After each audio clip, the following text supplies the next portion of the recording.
My wife cheated and left me, then said it was just for fun, so I divorced her. But she came back begging me for help, so I did this. Me and my wife had been married to each other for 12 years now. We consider it that we got married to each other rather young. Or at least she was pretty young, but it really felt right to both of us at the time.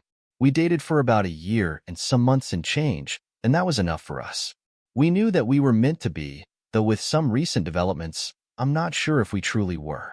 I have a pretty solid job. My brothers and I operate a jewelry business together. We built it out of nothing, and we've gotten it to be very profitable levels, which is always something to be proud of. I know people say business with family can be very hard, but honestly for us, it's been a dream. We've never been the kind of siblings to butt heads with each other constantly, so your mileage may definitely vary. On the other hand, my wife opened a cute cafe where people could come to get pastries, drink cups of coffee, and read books. She's always been big on books, and is one of those people who proudly makes reading their personality. Those people annoyed the crap out of me before I met her, but yeah, I'm a hypocrite. Bite me. To be honest, I was pretty enthralled with the idea because I was trying to support her, so I've done her favors by helping her pay the rent on the place she's using for the cafe. It's pretty expensive because it's in a more swanky part of town, but the business is getting profitable, at least without rent to worry about, and that was enough to put a smile on my face. Now I think that's the background that you need. Here's where the actual story starts. I can't remember exactly when, but I think it was about in March that she came to me to tell me about how there was this new man that showed up in the cafe. According to her, he was very handsome. I was a secure person, and I found that the two of us can objectively talk about somebody's attractiveness without it becoming a big issue. However, there was something different about the way she kept going on about this guy. Supposedly, he seemed like the kind of masculine hero that she reads about in the kind of smut that women like to read. Yes, she's into those kinds of books too. Those all-book talk type women seem to be, and I'll never get it, because it seems to be the cheesiest form of romance that gets them going. Anyway, she went on for a bit about this guy before it ended, but I will admit that the words she chose when she spoke about him were almost like how she would talk about the cold, Russian hitman who fell for some woman in the laundry room of their apartment building. No, I didn't make that up. That's from an actual book that she finds interesting. Now, that was it for the day, but she let me know that he came in the next day, and they spoke at length. According to her, he was from Serbia, and he used to work as a car dealer, but he decided to come to the United States and search for a better life. It was taking him some time to get back on his feet and get his bearings, but he was looking for work at dealerships nearby because that was a work he knew how to do best. I learned in about 10 minutes that he was tall, blonde, handsome, dressed well, and obviously spoke with an accent. Apparently, he loved to read books set in the Wild West and was a big fan of fantasy like The Lord of the Rings. She always tells me a lot about her cafe's patrons, so it's not like this was out of the ordinary, but once again, there was a really flowery verbiage at play, and it seemed like she was almost fetishizing him in a way.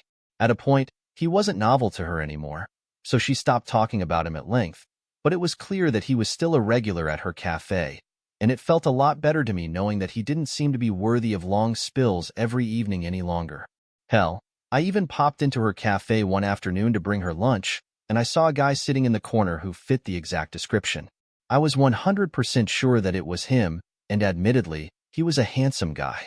His name was Ivan according to her. Now, it's about at this point that things start to get a bit wild. There was a night that she got back home and she had a goofy smile on her face, so I asked her what was up. She said Ivan had walked her home, and they had talked a lot about books on the way back. She admitted that he asked to take her out on a date, but she informed him that she was married and wouldn't be able to do that.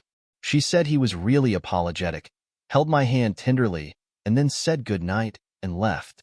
I remember asking her why that was making her smile so widely, and her response was, "It's like something out of a book."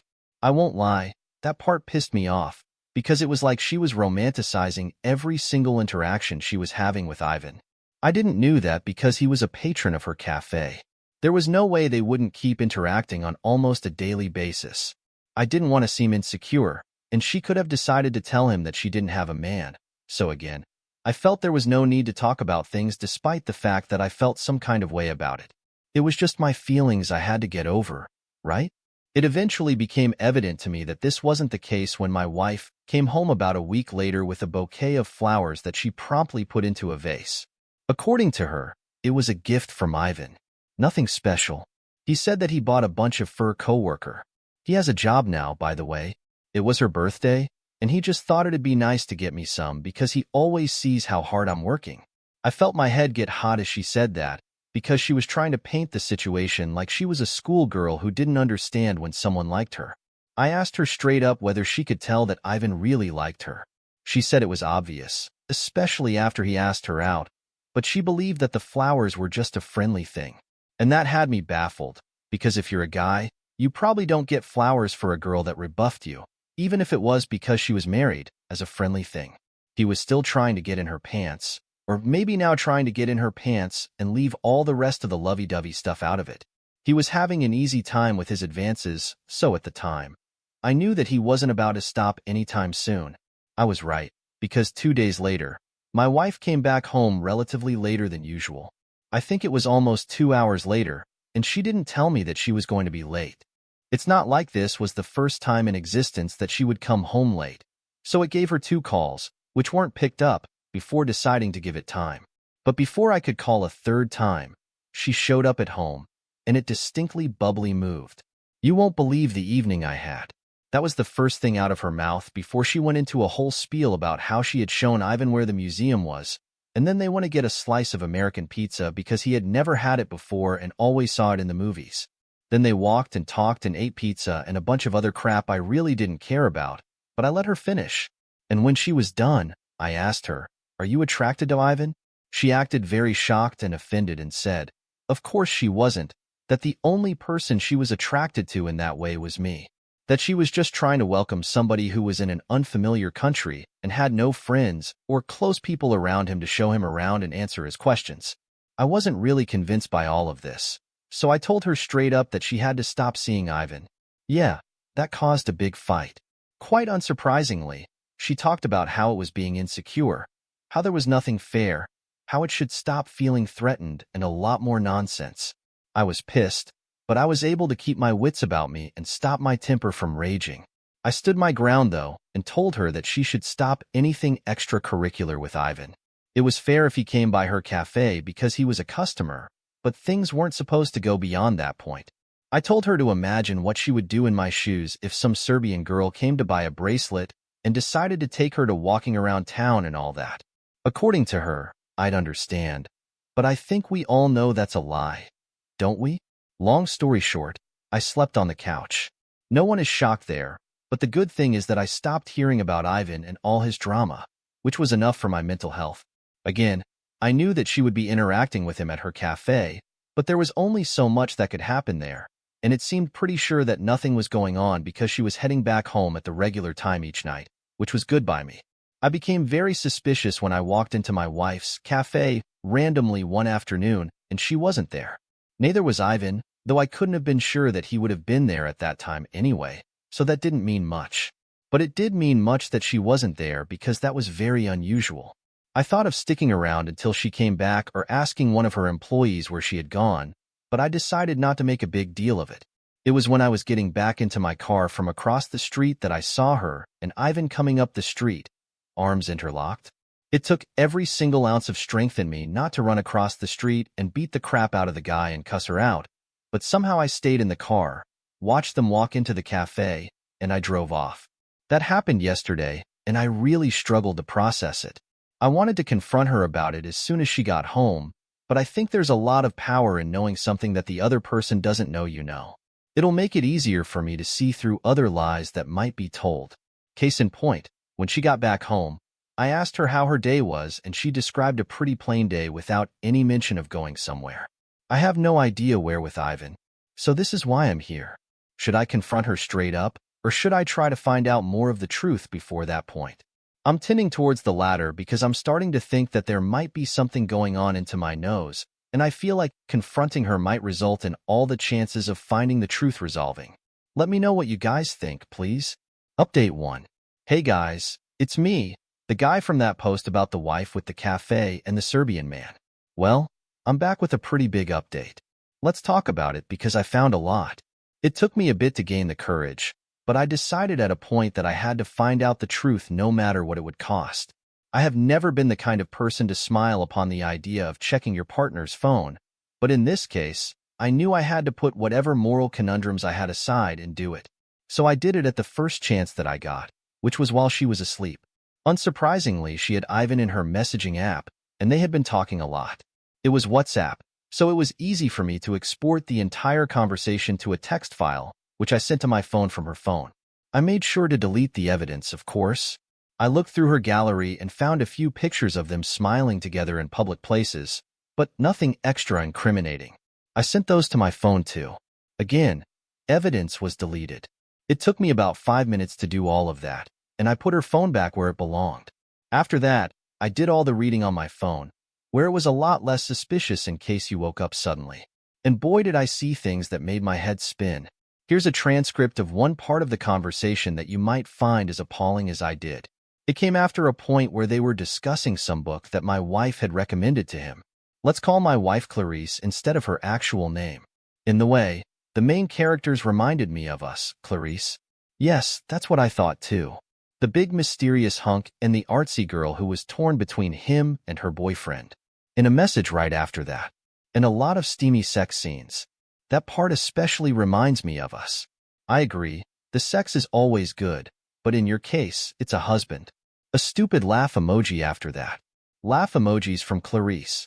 Yes, and I think that's what makes it even more exciting and fun. It feels so wrong.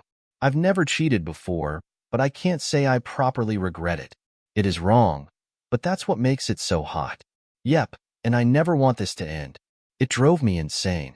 It was 2 a.m., and I left the house to go on a walk because I couldn't stay behind her at that point. I would have done something crazy. I was almost sure of it. I feel like I walked around the town aimlessly for 5 hours, but by the time I got back, it was only 3 a.m. She was still sleeping too. Do you know what it is like to find out you're being cheated on, but then to find out your wife is ridiculing you by actually enjoying doing everything behind your back? She was basically reveling in my ignorance of the situation, and that was the part that drove me over the edge. Not like cheating was going to be forgiven anyway. When I got back, she was still sleeping. So I grabbed her phone, jumped to that part of her conversation with Ivan, and took a video of it on her phone. I needed to make it very clear that there was no doctoring going on here. It was clear that Clarice felt like she was living out one of her stupid books, but it was absolutely despicable that I had to be a victim in all of it. She has no idea that I know this, but the divorce is cooking up.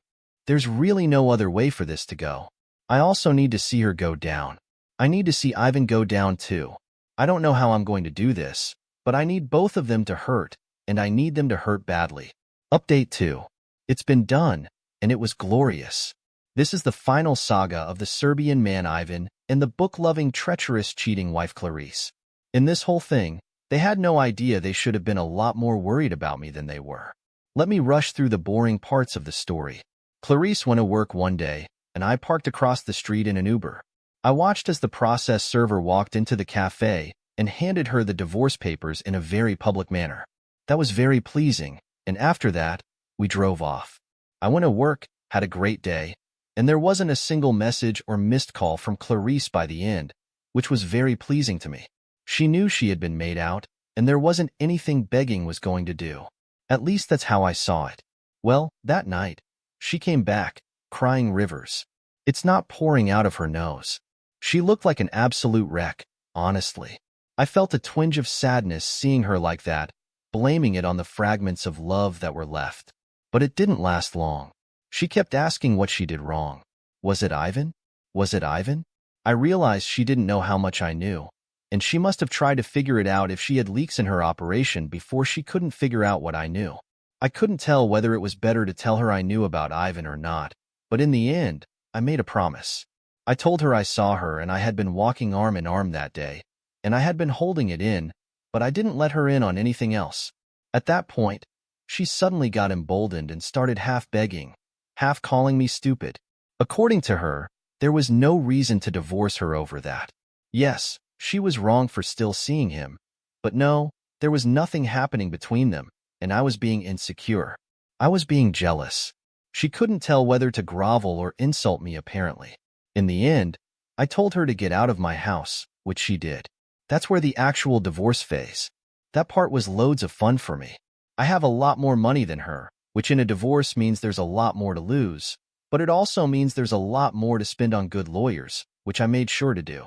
When you get a divorce, get a good lawyer. I promise you all that it is worth it, because not only did I have a lot of pictures of the two of them after a point where I had mentioned my concerns about it, but I had the text messages to clearly demonstrate the infidelity. On top of that, my rockstar of a lawyer was able to point out transactions in her joint account that seemed to have been spent on Ivan. He aligned the dates on some transactions with dates in the entire text message transcript, where he thanked her for certain things, and it became very clear that she was spending our money on her Serbian lover boy. The lawyer did good work of painting her like a gold digger too, which was fun to watch for me. She fought her best, but honestly, there was nothing to point out for me. I am not a perfect guy, but I definitely don't have any divorce-worthy flaws. By the time the divorce was over, I really had everything that I needed. I kept my house, I kept my car, and because of that pretty notable infidelity and the fact that I had set her up with a money-making venture, there was no alimony requested of me. Love you, Judge. She did get to keep the car that I bought for her. I didn't feel I needed to stress myself about that, and it made it easier to take what I took when she didn't leave the divorce entirely empty-handed. Now, this is my favorite part. It was hard for me to get back at Ivan. It was very hard. But one day he was walking out of the cafe, and I followed him down the road and around the corner. I called his attention and introduced myself and slugged him square in the jaw. It hurt like crazy, but I busted his lip and knocked him to the ground with it, and he looked very shocked. I wasn't looking for a street fight, but I would have taken one if it came. I think he realized he had no moral high ground on this one because he stood up and left after that. It felt good. I wish I could have done more because he knew he was messing with a married woman, but that was enough for me and probably all I could have realistically gotten without a felony charge. And then Clarice. You know that rent that I was paying for her? It was due again, and because she had her cafe in such a nice part of town, it was expensive. It was usually due on May 1st, but it was only towards the end of May that she came to me, crying on the phone, saying that she needed to pay the rent for the cafe badly and she didn't have the money for it. She begged and begged and begged, but I told her to sell the car to get the funds for it before I hung up the phone. She called several times throughout that week, but I didn't pick up the phone. Spoiler, I found out she sold the car when she called me to start cursing me out. She said it was evil that I couldn't help her at the very lowest. I told her it was evil to think that it was fun and exciting to cheat on me. She couldn't say anything to that. I'm waiting for May next year to see how she struggles with rent. If the gods have their way, she'll lose the cafe too, especially without access to my bookkeeper any longer. It's been sweet, honestly. I'm newly single with a lot of money and a lot of satisfaction. I won't say that the divorce and betrayal and infidelity didn't hurt like hell because it did, but you can only move forward, right? That's what I'm going to do. Thanks to you all for sticking around and for your words of encouragement and advice. I really appreciate it. Hopefully, I'll never have to write a post again. See ya.